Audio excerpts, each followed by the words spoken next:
અરિહંતાણં નમો સિદ્ધાણં નમો આયરિયાણાં નમો ઉવજ્જાયાણં નમો લોહે સવ્વસાહૂણં એસો પંચનમુકારો સવ્વપાવપણશણો મંગલાણં ચ સવ્યેસિં પરમં હોય મંગલમ મંગલમ ભગવાન વીરો મંગલમ ગૌતમ પ્રભુ મંગલમ સ્થૂલિભદ્રાદ્યા જૈનો ધર્મોસ્તુ મંગલમ ઓમકારં બિંદુ સંયુક્તં નિત્યં ધ્યાયન્તિ યોગિના કામદં મોક્ષદં ચૈવ ઓમકારાય નમો નમઃ શાંત પ્રાજ્ઞવરો વક્તા ગચ્છાધીશ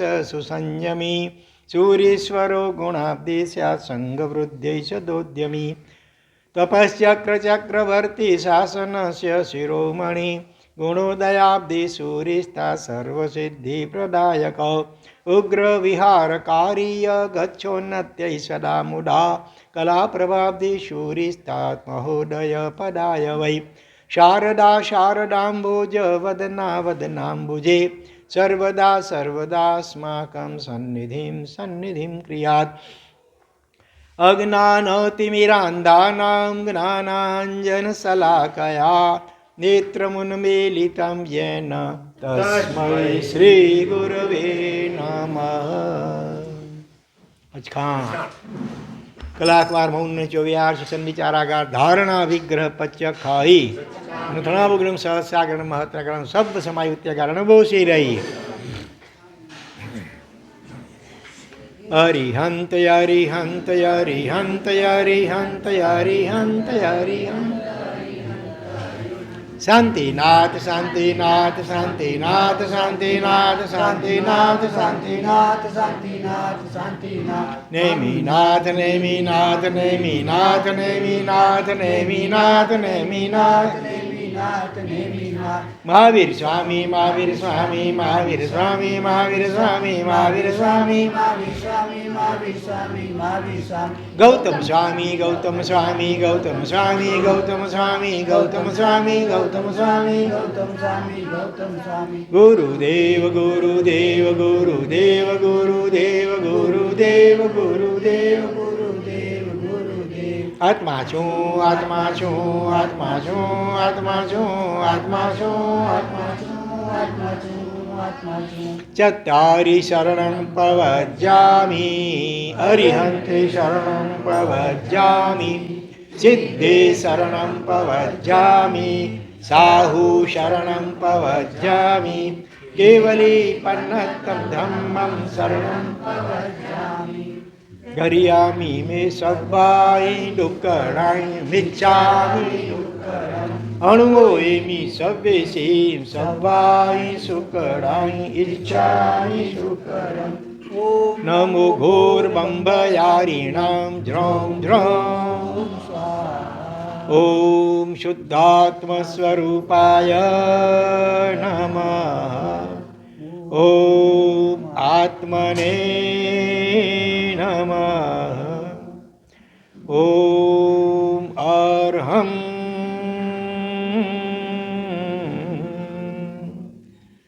સોહં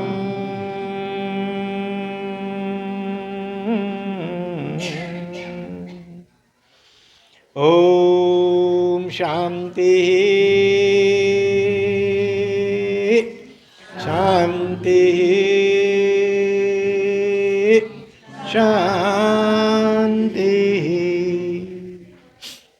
નારકા અપિ મોદન્તે યસ્ય કલ્યાણ પર્વસુ પવિત્રમ તસ્ય ચારિત્રમ કો વા વર્ણયિતુમ ક્ષમઃ યદુવંશ સમુદ્રેન્દુ કર્મ કક્ષ હુતાશનઃ અરિષ્ટનેમિર ભગવાન ભૂયાદ ભૂરિષ્ટનાશનઃ.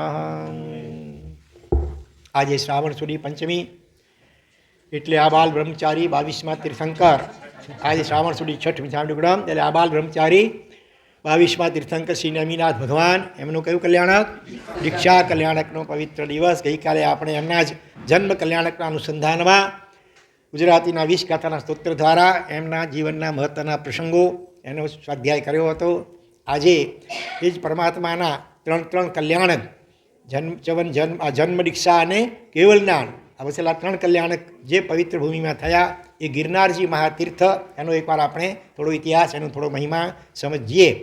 તો આ નેમિનાથ ભગવાન અત્યારે જે ગિરનારજી મહાતીર્થ ઉપર બિરાજમાન છે એ કેટલા લગભગ પ્રાચીન છે? કોને ખબર છે? કોણે ભરાવેલા છે એમને?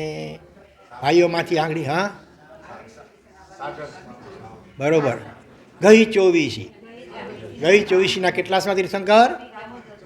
ત્રીજા તીર્થંકરનું નામ શું હતું? કેવલ નાની આવડે ને? કેવલ નાની શ્રી નિર્વાણી સાગર મહાય. ત્રીજા તીર્થંકર સાગર સ્વામી એમના સમયમાં એક રાજા એમણે ભગવાનને પ્રશ્ન કર્યો કે ભગવાન મારી મુક્તિ ક્યારે થશે? આવો જ પ્રશ્ન ગઈ 24ના કેટલાસમાં તીર્થંકર? 9મા તીર્થંકર. કયા ભગવાન? દામોદર સ્વામી. એમણે કયા શ્રાવકે પ્રશ્ન કરેલો? અષાઢી શ્રાવકે પ્રશ્ન કરેલો. અને જવાબમાં ત્યારે કહ્યું હતું કે આવતી 24માં 23મા તીર્થંકર પાર્શ્વનાથ થશે, એમના તમે ગણધર થઈને મોક્ષે જશો. આ પ્રશ્ન પૂછનાર છે નરવાહન નામે રાજા. અને એમને શું પ્રભુએ કહ્યું કે આવતી 24માં 22મા તીર્થંકર નેમિનાથ ભગવાન થશે, તમે એમના સમયમાં મોક્ષમાં જશો. અને એ સાંભળી કરી અને એ નરવાહન રાજા એમણે તે વખતે ભગવાન ભરાયો નથી હો, એમણે દીક્ષા અંગીકાર કરી અને પછી સુંદર રીતે એનું પાલન કરી ત્યાં દેવલોકમાં ઉત્પન્ન થયા. કોઈને ખ્યાલ છે? હા, એ કેટલાસમું બ્રહ્મ દેવલોક કેટલાસમું છે? 5મું. વૈમાનિક દેવલોક છે 12+9+5. એમાં 5મા બ્રહ્મ નામના દેવલોકમાં એ નરવાહન મુનિરાજ એ દેવગતિને પામ્યા અને ત્યાંથી અવધિ જ્ઞાનનો ઉપયોગ મૂકી કરી અને પોતા આ વૃત્તાંત જાણ્યો. અને એ વખતે એમણે ભક્તિભાવથી જીનબિંબ ભરાવેલ છે. રત્ન આપણે એ વખતે વજ્રમૃત્તિકામય ભરાવેલ. એટલે આ સૌથી પ્રાચીન કામ ગણીએ તો શંખેશ્વર પાસનાથ એના કરતાં પણ પ્રાચીન થયા. શંખેશ્વર પાસનાથ તો 9મા તીર્થંકરના સમયમાં ભરાવામાં આવ્યા, ત્યારે આ ત્રીજા તીર્થંકરના સમયમાં એટલે પહેલાં. જો વર્તમાનમાં જે અહીંયા ભગવંત બિરાજમાન છે આપણા ભારત દેશની અંદર, એમાં સૌથી વધારે એટલે આ શંખેશ્વર પાસનાથ અને ગિરનારજી નેમિનાથ એને બાદ કરીએ તો બીજા કયા ભગવાન સૌથી પ્રાચીન છે? હા, બહુ કેટલા વર્ષ થયા એમને? 87 લગભગ 1000 વર્ષ ભોપાવરના શાંતિનાથ ભગવાને થયા. પણ એના કરતાં પણ કંઈક પ્રાચીન શું કયા છે? હા, મહાવીર સ્વામી ભગવાન. હા, ભગવાને તો 2600 વર્ષ થયા છે સમજો. છતાં આ 87,000 વર્ષ નહીં, લગભગ 1 સાગરોપમ વર્ષ પહેલાં. હા, કોને ખ્યાલ છે? એ લગભગ ગ્રીન કલરના છે.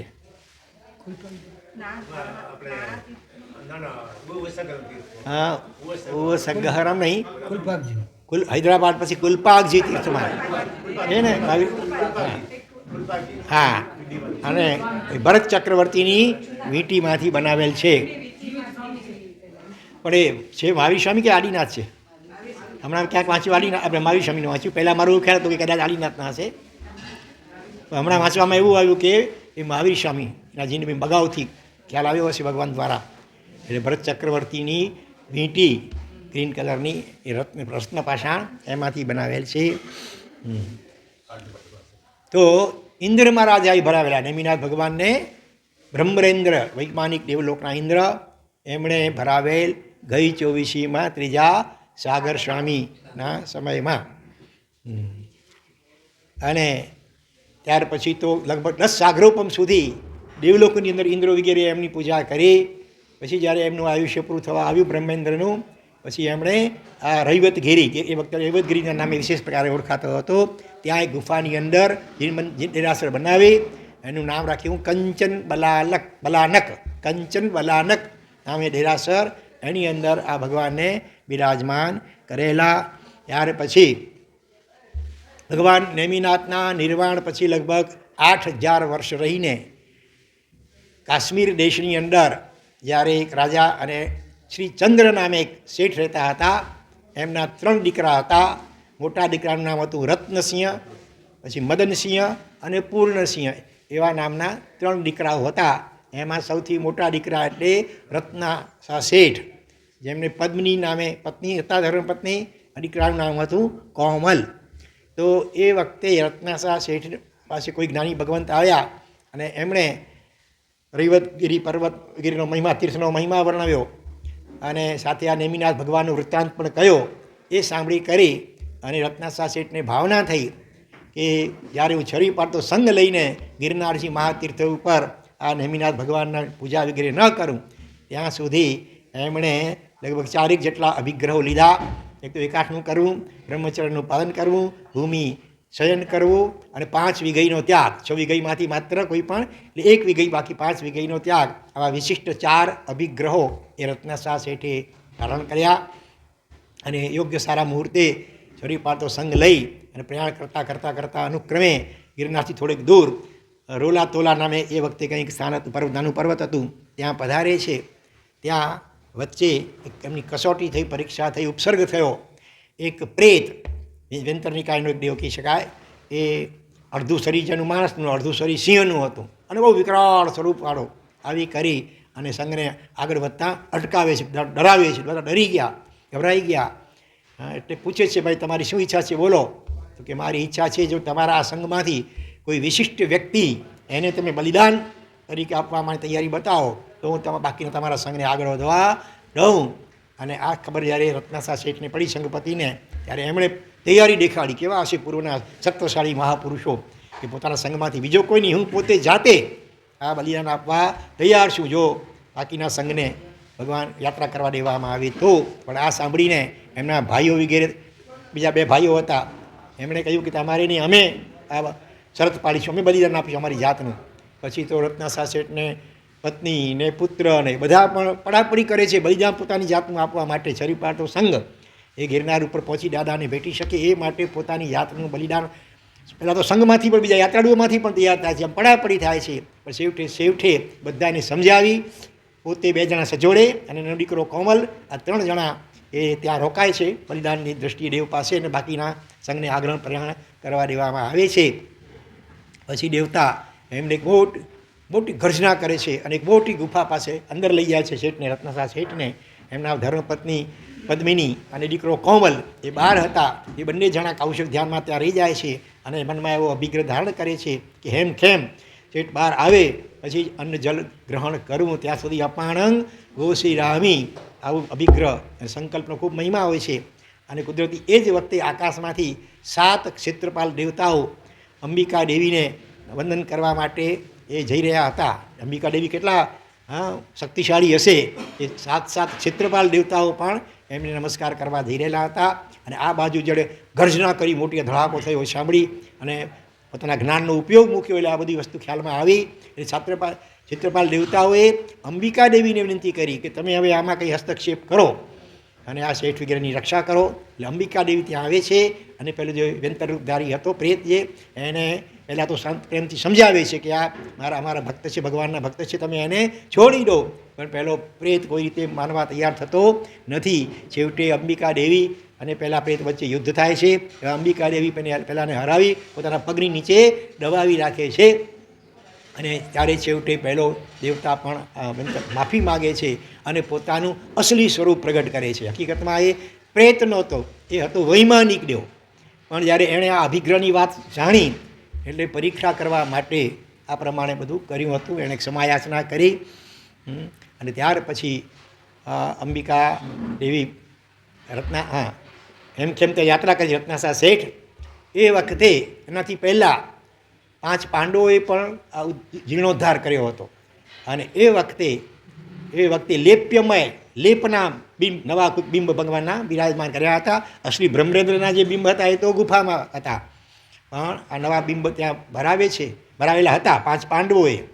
તો રત્નાસા શેઠ જ્યારે અભિષેક કરવા જાય છે, એ લેપના હતા એટલે ધોવાઈ જાય છે, નુકસાન થાય છે. એટલે એને ખૂબ પસ્તાવો થયો રત્નાસા શેઠને અને એમણે પણ અભિગ્રહ લીધો કે જ્યાં સુધી રત્નના બિંબ હું ન ભરાવું ત્યાં સુધી મારે અન્ન પ્રાણી ગ્રહણ કરવા નથી. એમ કરતાં 7 દિવસના ઉપવાસ થઈ ગયા ત્યારે અંબિકા દેવી પ્રસન્ન થયા, પ્રગટ થયા અને એમને શ્રી કૃષ્ણે એ વખતે બીજા ટોટલ બધા રત્નના, મણીના, સોનાના અને આમ પાષાણના ટોટલ 72 જીનબિંબો વિશિષ્ટ કોટીના ભરાવેલા હતા. કહ્યું કે આમાંથી તમે જે પસંદ પડે એ બિંબ તમે ગ્રહણ કરી લો.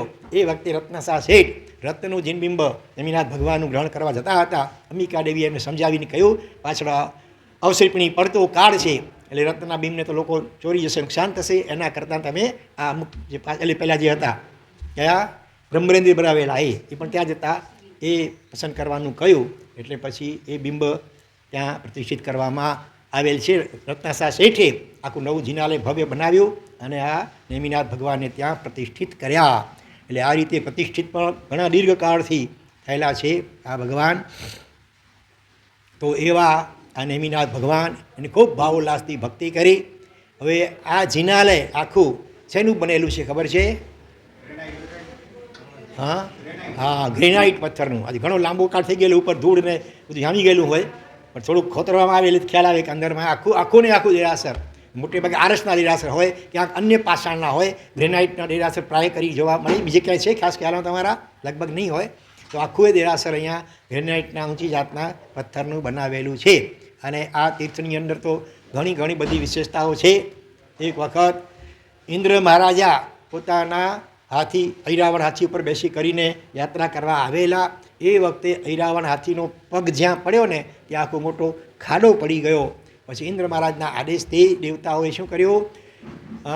અનેક વિશિષ્ટ નદીઓ, 84,000 જેટલી કે 14,000 જેટલી નદીઓ, એના બધા વિશિષ્ટ પાણી, પવિત્ર નદીઓના પાણીને એની અંદર ભરવામાં આવ્યા. અને હાથીના પગથી ખાડો પડીને કુંડ બની ગયો. એટલે એનું નામ શું છે? ગજપદ કુંડ. ગજપદ એટલે પગ, ગજપદ કુંડ. અને આ પાણી બહુ પવિત્ર મનાય છે. એના દ્વારા નેમિનાથ ભગવાનનો અભિષેક કરવામાં આવે છે. અને આજથી થોડાક વર્ષો પૂર્વે જ્યારે રજનીભાઈ દેવડી નામના વિશિષ્ટ સુશ્રાવકે આખા શત્રુંજય ગિરિરાજનો 18 અભિષેક કરાવવાનું કાર્યક્રમ જે ગોઠવાયું હતું, એ વખતે આ ગજપદ ઘણા આચાર્ય ભગવંતોએ અમને નિર્દેશ કર્યો કે આ ગજપદ કુંડનું પાણી એનાથી ગિરિરાજનો અભિષેક થાય તો સારું. તો એ વખતે આ પોતે જાતે પણ રજનીભાઈ દેવડી, એમના મિત્ર બાલુભાઈ અને બીજા પણ કેટલા ઉત્સાહી યુવાનો બધા ભેગા થઈ કરીને ગિરનારજી મહાતીર્થ ઉપર આવ્યા અને બધી વિધિપૂર્વક ત્યાં ક્ષેત્રપાલ દેવતા વગેરેનું પૂજન કરી અને અનુજ્ઞા લઈ કરી અને પાણી પવિત્ર લેવામાં આવ્યું વાસણોમાં. પણ એને નીચે કેવી રીતે લઈ ગયા? ખભા ઉપર જાતે પોતે રજનીભાઈ અને બાલુભાઈ એ કાવડ દ્વારા તળેટી સુધી નીચે લઈ આવ્યા.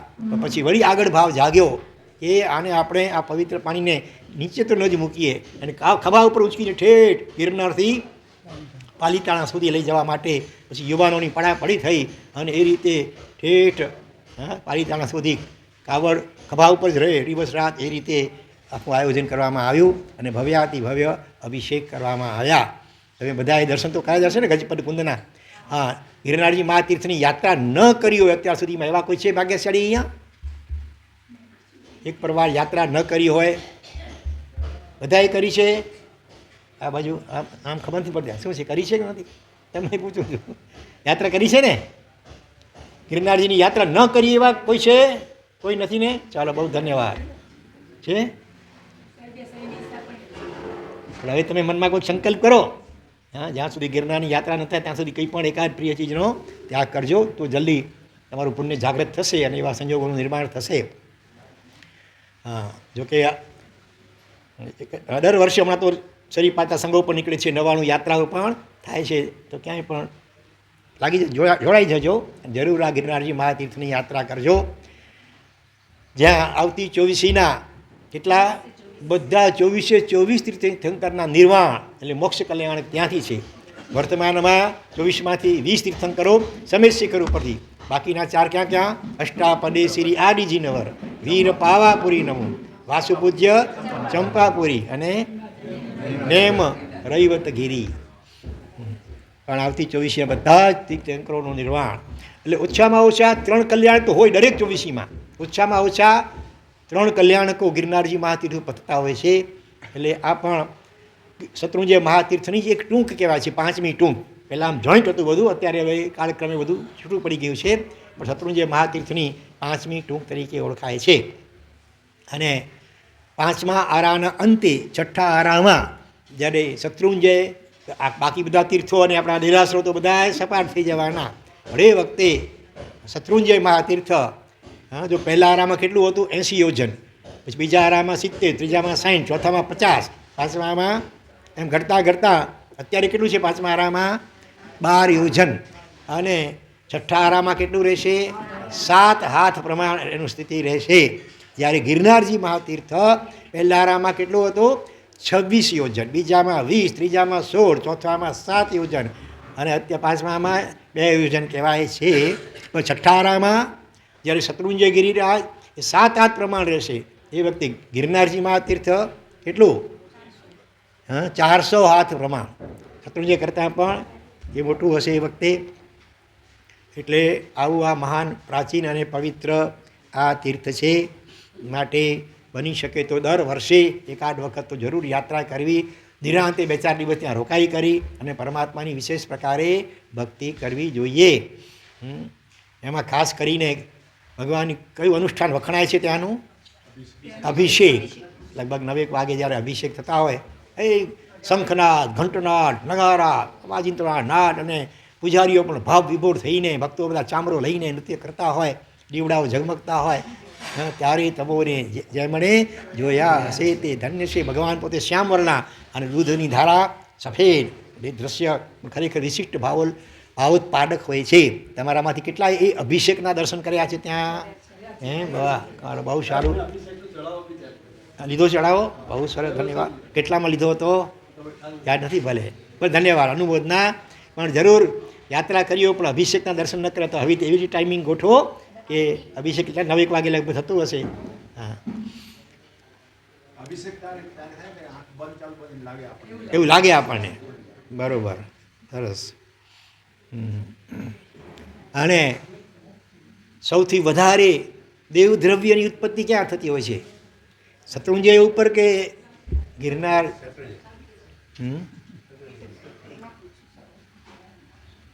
શંખેશ્વર ઉપર છે. ભલે. તો આમાં કુલ કેટલા ડેરાસરો છે? ડેરાસરો કે ટૂંકો? શત્રુંજય 9 ટૂંક કહેવાય. અહીંયા 14 ડેરાસરો, જેમાં મુખ્યમાં એક તો આ સંપ્રતિ મહારાજાની ટૂંક છે, પછી કુમારપાળ મહારાજની, પછી વસ્તુપાળ તેજપાળની, પછી સંગ્રામ સોનીની, એવા અલગ અલગ વિશિષ્ટ આવા શ્રાવક, વસ્તુ વગેરે શ્રાવકો એમણે અહીંયા જિનાલયો બંધાવ્યા છે, ટૂંકો બંધાવી છે. અને શત્રુંજયમાં એનો લાભ મળે મુખ્યત્વે પક્ષાલો લાભ બધાને મળે. વાસક્ષે પૂજા તો ચડાવો લે એને જ મળે ને મારા ખ્યાલથી, પક્ષાલનો લાભ બધાને મળે. અને શંખેશ્વરની અંદર પક્ષાલ ખાલી ચલાવો લેનારને મળે, વાસ્કે બધાને મળે, ઉલટું હોના કરતાં. અને અહીંયા બંને, અહીંયા ગિરનારજી ઉપર બધાને બંને લાભ મળે, ત્રણેય લાભ. હા, વાસક્ષેપ, અભિષેક અને પૂજા, એટલે આ વિશેષતા છે. વચમાં ઘણો કેવળ કાળ એવો આવી ગયો કે ગિરનારજી મહિમા બહુ ઓછો થઈ ગયો હતો. આપણે બધા શત્રુંજય અને શંખેશ્વર બેઠે કાંઈ જ લોકોની ભીડ, યાત્રીઓ લોકોની જામે. ગિરનાર તો બહુ થોડા જણા જતા હતા. પણ આજથી 30 વર્ષ પહેલાં કુદરતી એક સાધુજી ભગવંત આપણા અચલગચ્છના જ્યોતિષ પ્રભાસિંહજી મહારાજ એની પ્રેરણાથી જ ત્યાં 99 યાત્રાનું આયોજન થયું. અને એ વખતે કુદરતી ગચ્છાધિપતિ તપસ્વી રત્ન કચ્છમાં હતા, અમે હતા અમદાવાદમાં. એ કચ્છથી કોઈ કારણે આવી શકે એમ નહોતા, એટલે અમને આગ્રહ થયો અને અમારી 3 ઠાણા અમે હતા એ વખતે. ધર્મરત્ન સાગાજી એ વખતે ગણી નહોતા, અને ત્રીજા હતા અભ્યુદય સાગાજી મહારાજ. 90 દિવસનું આયોજન. ધર્મશાળા એકમાત્ર હતી પેઢીની જૂની. પછી ધીરે ધીરે બીજી ધર્મશાળાઓ પણ થતી ગઈ. આપણું કચ્છી ભવન પણ થઈ ગયું, અને બીજી પણ ધર્મશાળાઓ સરસ બંધાઈ ગઈ છે, વિશાળ હવે તો નવી. અને એ વખતે ક્રિયા માટે જોઈએ ને રોજ તમને બોલવા માટે, તો એ જ વખતે 99 પહેલાં જ. હા, તો આ હવે તો દર વર્ષે 99 યાત્રાઓ અને ચાતુર્માસોનું આયોજન પણ થાય છે. અને એમાં પણ એક વિશિષ્ટ તપસ્વી, મહાતપસ્વી આચાર્ય ભગવંતે આ તીર્થનો મહિમા વિસ્તારવામાં ખાસ એમને પ્રેરણા કરી, નિમિત્ત બન્યા. ઘણા ચાતુર્માસો ત્યાં કર્યા, અને એમના તપ અને પ્રેરણાના પુણ્ય પ્રભાવે અત્યારે જે શું કહેવાય શેષાવન, ત્યાં જે સમવસણ આકારનું ભવ્ય જિનાલય બન્યું છે. એ આચાર્ય ભગવાન નામ શું એમનું? હિમાંશુ સૂરી. હિમાંશુનો અર્થ શું થાય? હિમાંશુ એટલે ચંદ્ર, હિમ એટલે બરફ, ઠંડુ છે, અંશુ એટલે કિરણ, જેમના નામ વ્યુત્પત્તિ માત્ર છે. પણ એ મહાતપસ્વી મહાસંયમી હતા. હજારો આંબીલ અને હજારો ઉપવાસ તેમના જીવનમાં થયા. જૈન શાસનમાં નાના મોટા નિમિત્તોથી જે વિષમવાર ચાલતો હોય છે આપસમાં, એમાં સંપન્ન એકતા વધે એવી ભાવના સાથે એમણે જિંદગીભરના આંબીલનો અભિગ્રહ લીધો હતો. ઘણા 10,000થી વધારે આંબીલ થઈ ગયા.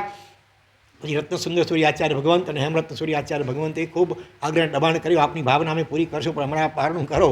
પણ એમને અંદરમાં ગમતું નહોતું, પણ બહુ દબાણ થયું એટલે પારણું 2-4 દિવસ કર્યું ન કર્યું, અને વળી પાછા એમણે એ આંબીલ ચાલુ જ કરી દીધા. આ જીવન પછી તો આંબીલ જ કરતા રહ્યા. અને છેલ્લે એમની સેવામાં એમના શિષ્ય હતા, પણ એ દીકરા મહારાજના હતા, નરરત્ન સૂરી. પણ એ જ્યારે કાલધર્મ પામી ગયા, પછી એમની ખાસ સેવા માટે મહાન શાસન પ્રભાવ પૂજ્યપાદ પન્યાસ પ્રવર્ષી ચંદ્રશેખર મહારાજ સાહેબે પોતાના એક વિનયી શિષ્ય રત્ન, જેનું નામ હતું એ વખતે મુનિ હતા, મુનિ હેમ વલ્લભ વિજયજી મહારાજ, એમની આજ્ઞા કરી. એમને પણ હોંશે ગુરુ આજ્ઞાને ભક્તિ કરી અને આચાર્ય ભગવાનની સેવામાં કાયમ માટે રોકાઈ ગયા. અદ્ભુત અજોડ કોટીના આ કાળમાં જેને કહી શકાય ને, નંદીશ્વર મહામુનિ થઈ ગયા વૈયાવચવાળા. તેમની દેવતાઓએ પરીક્ષા કરી હતી, એમની આપણે યાદ અપાવે એવી અદ્ભુત રીતે એ હેમવલ્લભ વિજયજી મહારાજ અત્યારે આચાર્ય બની ગયા છે. ભલે એમણે ખૂબ વૈયાવચ કરી, પોતે પણ કાયમ માટે આચાર્ય ભગવાનનો આમિલ હતો, પોતે બી આમિલ કરે. અને આમિલ પર ક્યાંય આમિલ ખાતામાં વરવા જવાનું જ નહીં કોઈ તો પણ. જૈનોમાં પણ ઘરે પ્રાય નહીં, મોટે ભાગે અજૈનોના ઘરે ઓચિંતા જાય. અને એમના ત્યાં જે સૂકા જાડા બાજરાના રોટલા જેવા રોટલા હોય એવા જે કાંઈ હોય, એ બીજું કાંઈ નહીં હોય તો મમરા, ચણા મમરાથી ક્યારેક પતાવી લે, ક્યારેક કોરા ખાખરાથી એનાથી પતાવી લે, ક્યારેક લોટને પાણીથી પતાવી લે. આવી રીતે આંબીલ, અને એ આંબીલ પર કરવા બેસે કરે બપોરે 3-4 વાગે. ત્યાં સુધી તો આચાર્ય ભગતનો જાપ જ, સૂર્યમંત્ર વગેરેનો જાપ વગેરે ચાલતું હોય, એટલે એકદમ સાવ ઠરીને ઠીકરું જેને કહીને થઈ ગયું હોય. એ વખતે આચાર્ય ભગવંત અને આ બંને જણા આંબીલ કરે. વિહારની અંદર પણ આચાર્ય ભગવાન પાછલી મોટી ઉંમર સુધી પણ કલાકમાં માંડ 1 કે 2 કિલોમીટર ચલાય આવી સારી સ્થિતિ ત્યાં સુધી પણ એ પગે જ વિહાર કરતા રહ્યા. સાથે વચ્ચે વિસામો લેવા માટે એવું કંઈ ફોલ્ડિંગ ટૂલ કે કાંઈ સાથે લીધેલું હોય, એ પણ બીજા માણસ સાથે નહીં, પોતે જ લે બધું. આચાર્ય ભગવાનની ઉપધિ, પોતાની ઉપધિ, ટૂલ જે કાંઈ હોય એ હેમવલ્લભ વિજયજી મહારાજ લેતા અને થોડુંક ચાલે, વળી ફોલ્ડિંગ ટૂલ ગોઠવી દે, એના ઉપર જરાક વાર બેસે, આરામ કરે, વળી પાછો આગળ ચાલે. આ રીતે વિહારો કરતા હતા. અને ક્યારેક તો કેવું બનતું કે ગિરિરાજની યાત્રા પણ આચાર્ય બંને જણા રોજ કરતા. અને એમાં હવે આંબીલ કરવા માટે, વરવા માટે પાછું અધવચ્ચે સુધી પહોંચ્યા હોય, બહુ મોટી ઉંમર, અને પગથિયા ઊંચા ધીરે ધીરે વિસામો લેતા બપોર થઈ જાય. ત્યાં વચમાં જ બપોર થઈ જાય તો ત્યાં રોકાઈ જાય. આંબીલ વરવા માટે ઓલા નીચે જાય ઠેઠ, અને પાછું ગોત્રી લઈ કરી 2 જણાની આંબીલની, અને વળી પાછા ઉપર આવે. એમાં એક વખત તો એવું થયું, આચાર્ય ભગવંતે કસોટી કરી કે શું કે આપણે અહીંયા ક્યાં રસ્તો કરાય, આપણે પાછા નીચે ચાલીને આંબીલ કરવું છે. લગભગ અડધો પોણો પંથ કપાઈ ગયો તો ત્યાંથી ઠેઠ પાછા ગોત્રી લઈ કરીને પાછા નીચે ગયા. અને પછી વાપર્યું, આંબીલ કર્યું. પાછળથી આચાર્ય ભગવંતે પૂછ્યું કે આ પ્રમાણે મેં કર્યું ત્યારે શું વિકલ્પ આવ્યો તો? કાંઈ વિકલ્પ નહોતો આવ્યો. કેવા આપણે હોય તો કેટલા વિકલ્પોની હારમાળા સર્જાઈ જાય કે આ રીતે મેં ધક્કો ખવડાવ્યો, આટલું નીચે જવું, ત્યાંથી ગોતી લાવી ઉપર આવવું, વળી પાછું નીચે જવું. પહેલેથી જે કેવું હતું ને કે મારી આવી ભાણ, તો એમ પ્રમાણે કરત, કોઈ વિકલ્પ ન કર્યો. એટલા આ કાળમાં અછેરું કહી શકાય એવી સુંદર વૈયાવચ અજોડ કોટીની અમે કરી. ક્યારેક તો સાંજ પડી જાય, ધીમે ધીમે ચાલતા ઉપર પહોંચી ન શકે, રાત રસ્તામાં અધવચ્ચે પગથિયા ઉપર રાત વિતાવી, કોઈ ઝાડ નીચે.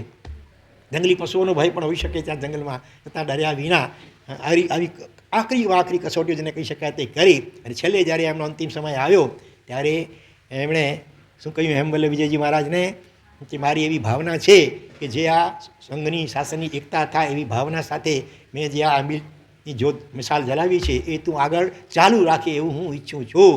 ત્યારે હાથ જોડીને નમ્રતાથી, સાહેબ મારું તો ગજુ કે મારી તો એવી શક્તિ નથી, આપ જો મને એવું વચન આપી શકતા હો એ આપ પછી સ્વર્ગલોકમાં જાઓ, આવી તપસ્યાને સંયમ પાડો છો એટલે એ લોકમાં થવાના, તો ત્યાંથી પણ મને આશીર્વાદને શક્તિ આપતા રહેજો, તો આપની કૃપાથી થઈ શકે, બાકી મારું તો કોઈ ગજવું જ નથી. આચાર્ય ભગવંતે ખૂબ આશીર્વાદ એમને આપ્યા અને એમણે આજીવન આંબીલનો સંકલ્પ ચાલુ છે. એમના પણ હજારોની સંખ્યામાં, એટલે 10,000થી ઉપર થઈ ગયા આંબીલ, ચાલુ જ છે. હિમાંશુ સૂરી મહારાજ સાહેબે પાલીતાણાથી ગિરનાર પગપાળા સંઘ હતો, તો એમાં બધા કમ્પલસરી આંબીલથી જ બધા યાત્રાળુ આંબીલ કરે એવી રીતે સંકળાયેલો. અને પોતે એકવાર તો માસક શ્રમણ કરીને 99 યાત્રા પણ કરેલી. પછી માસક શ્રમણ કરીને ગિરનારથી પાલીતાણા જઈને દાદાની યાત્રા કરીને પછી પારણું. આવા મહાભીષ્મ તપસ્વી આ કાળમાં હિમાંશુરી આચાર્ય ભગવાન થઈ ગયા અને અત્યારે એમના જ સમજો વૈયાવચી શિષ્ય ભલે પણ ચંદ્રકૃષ્ણ મહારાજ સાહેબના પણ પોતાના ગુરુથી પણ સવાયા ભાવથી એમણે એમની વૈયાવચ કરી અને ખરેખર ગીરના જાઓ તો દર્શન તો કર્યા છે ને બધાએ એમના. હા, પણ કદાચ એવા પણ થોડાક હશે કે આમ ગિરનાર ગયા હશો પણ આચાર્ય ભગવાનનું કદાચ ખ્યાલ ન પણ હોય અને દર્શન ન કર્યા હોય તો જરૂર એકવાર આ જંગમ તીર્થ કહેવાય, હાલતા ચાલતા જંગમ તીર્થ કહેવાય, બરાબર. આ કાળમાં આવા મહાપુરુષ તેમના દર્શન જરૂર કરજો. એમની સાથે બીજા એક મહારાજ સાહેબ છે દિવ્ય વલ્લભ વિજયજી મહારાજ, એવો પણ પૂજ્યપાદ પન્યાસ પ્રવર્ષી ચંદ્રશેખર વિજયજી મહારાજ સાહેબના શિષ્ય રત્ન છે. કંઈક વલ્લભ મોટી ઉંમર છે.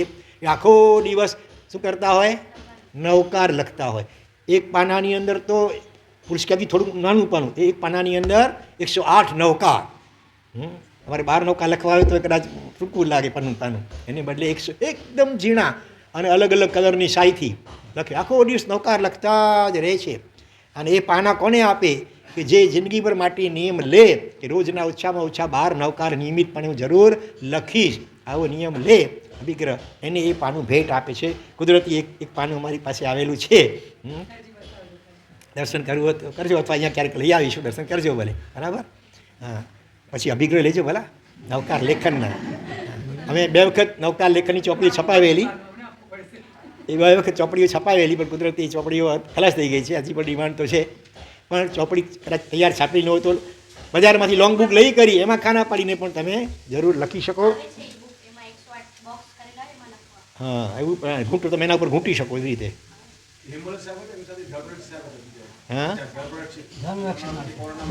હા, એમના ગુરુ હતા ધર્મરક્ષિત. અત્યારે તો નથી ને, કાલધર્મ પામી ગયા મારા ખાલી. હાજી.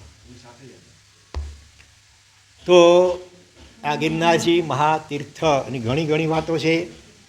એક યાદ કરીએ તો એક વખત ચરી પાડતો સંઘ, 2 સંઘ પહોંચ્યા ગિરનાર લગભગ એક સાથે. એક બાજુ શ્વેતાંબરોનો સંઘ હતો, જેમાં સંઘપતિ તરીકે મુખ્યત્વે કોણ હતા? પેથળ શાહ મહામંત્રી છે માંડવગઢના એમપીના. અને બીજી બાજુ દિગંબરોનો પણ સંઘ ત્યાં પહોંચેલો. પહેલી ઉપર તીર્થમાર્ગ કે સંઘમાર્ગ ઘણી થાય, અથવા દિગંબરોએ પણ કંઈક દાવો કર્યો કે આ તીર્થ અમારું. છેવટે નક્કી થયું કે ભાઈ મોટી બોલી જે બોલે એનું, અને એ બોલી બોલાઈ રહી છે મણમાં અને સોનામાં, ધડીમાં, ધડી નહીં પણ ધડી, ધજાનો ધ. એક ધડી એટલે 10 મણ.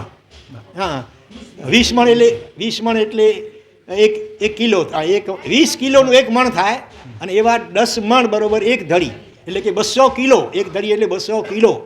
હા, એ રીતે ધડીમાં 1 ધડી, 4 ધડી, 8 ધડી, 16 ધડી એમ બોલાય છે. એમ કરતાં દિગંબરો તરફથી 28 ધડી સોનું બોલાયું છે. સંઘમાં તો સપ્પો પડી ગયો, બાપરે બાપ, હવે આનાથી આગળ કઈ રીતે વધુ.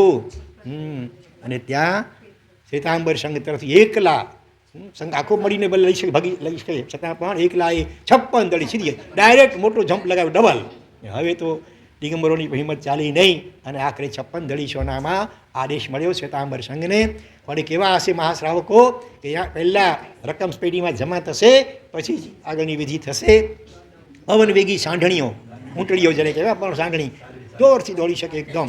અને એને ઠેઠ ક્યાં મધ્યપ્રદેશમાં આવ્યું માંડવગઢ, ને ક્યાં સૌરાષ્ટ્રમાં ગિરનાર મોકલવામાં આવી. એ વખતે કંઈ જમાના ફોનના મોબાઈલ હતા જ નહીં કાંઈ કે ત્યાંથી કોઈકને સીધું મંગાવી શકાય.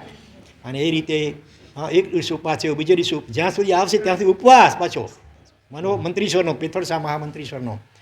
ત્રીજો દિવસનો સૂર્યાસ્તને હજી ઘડી 2 ઘડીની વાર લગભગ હશે ને, દૂરથી થોડી ધૂળની ડમરીઓ ઉડતી દેખાય, અને બધાના શ્વાસ થોડા હેઠા પડ્યા. હાસ, આખો સંઘ ચિંતામાં હતો, કોણ જાણે આટલી દૂરથી વચમાં કોઈ વિઘ્ન નવી પડે, ચોરી લૂંટપાટ કંઈ પણ થઈ શકે છે.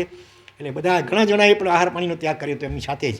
અને છેવટે ત્રીજે દિવસે થોડોક દિવસ બાકી હતો સાંજનો, અને એ વખતે સાંઢણીઓ આવી પહોંચે છે અને જમા કરવામાં આવે છે. અને હવે આગ્રહ થાય છે પતિ ઉપર કે હવે તો તમે પારણું કરો, કે ભાઈ હવે 2 ઘડી મારે શું પારણું કરવાનું, હવે અઠમ જ ભલે પૂરી થઈ જાય. અને એ રીતે પોતે અઠમ, 24 અઠમ પેથળ શાહ મહામંત્રીશ્વરે કરી.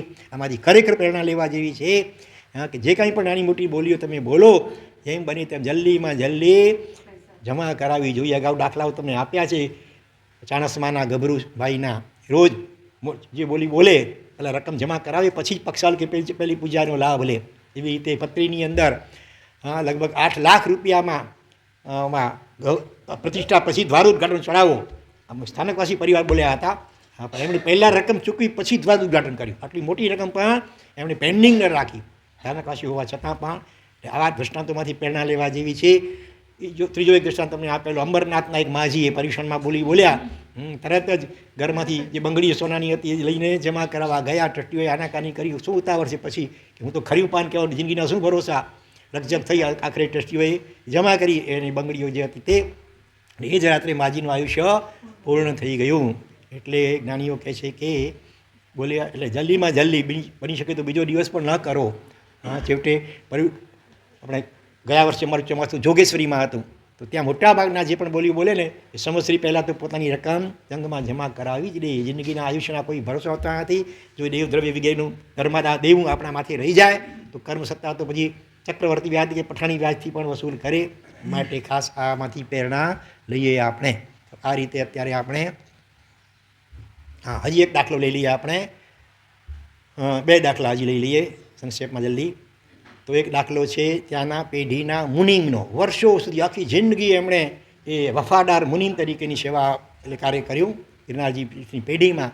મોટી ઉંમર થઈ એટલે હવે રિટાયર થયા. તો છેલ્લે સંઘ પણનું બહુમાન કરવા માટે બધા એકઠા થયા હતા, સંઘના આગેવાનો વગેરે. અને એ વખતે પોતાના દીકરાને હાથ જોડીને કહે છે કે દીકરા, સંઘ સામે મોટી અવાજે કહે છે આટલા વર્ષો આ કર્યું છે પણ હવે છડમસ્ત અવસ્થા છે, ક્યારે કાંઈ નાની મોટી અજાણતા પણ, જાણી બીજી તો નથી કર્યું પણ અજાણતા પણ કાંઈક એકાદ રૂપિયાની પણ વારી ફેરી હિસાબમાં થઈ ગઈ હોય તો એ દેવદ્રવ્ય ભક્ષણ બહુ મોટું પાપ લાગે. અને ખરેખર તો મારે સેવા જ કરવી જોઈએ, પૈસા લેવા જ ન જોઈએ. છતાં લેવા પડ્યા ને છૂટકે આજીવિકા માટે.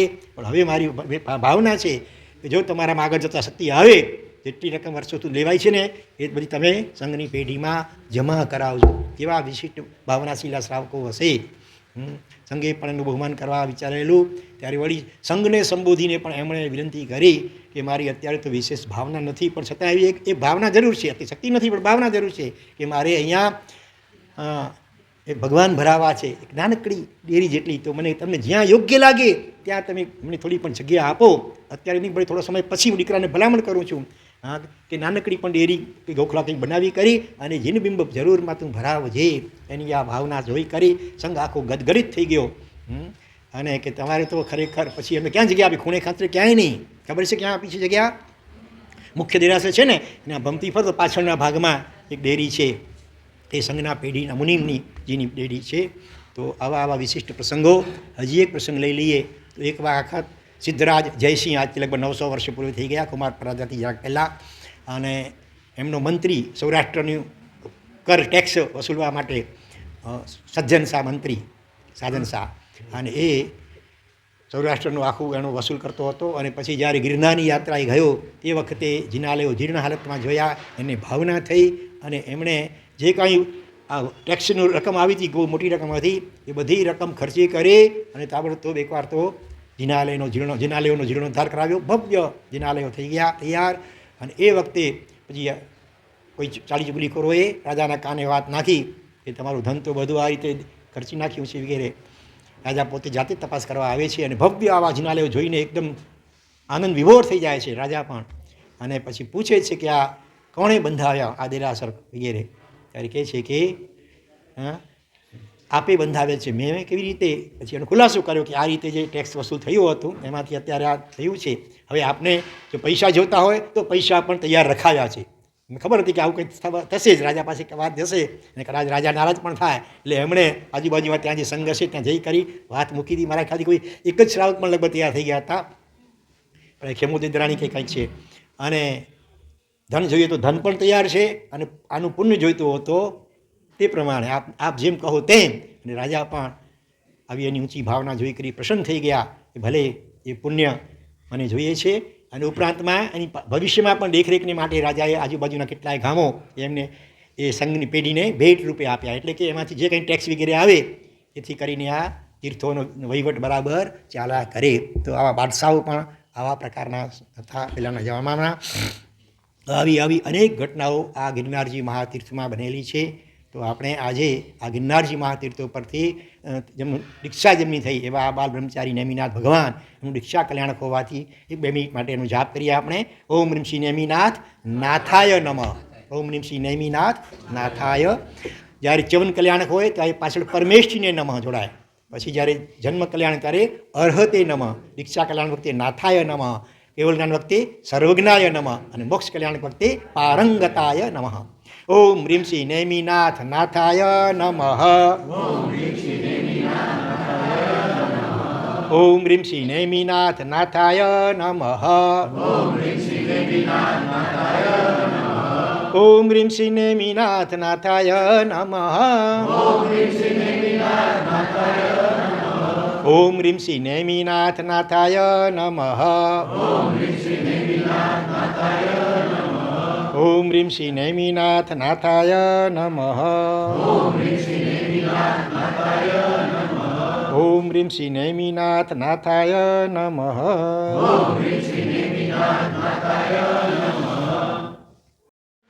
સર્વમંગલમાંગલ્યમ સર્વકલ્યાણકારણમ પ્રધાનમ સર્વધર્માણામ જૈનમ જયતિ શાસનમ.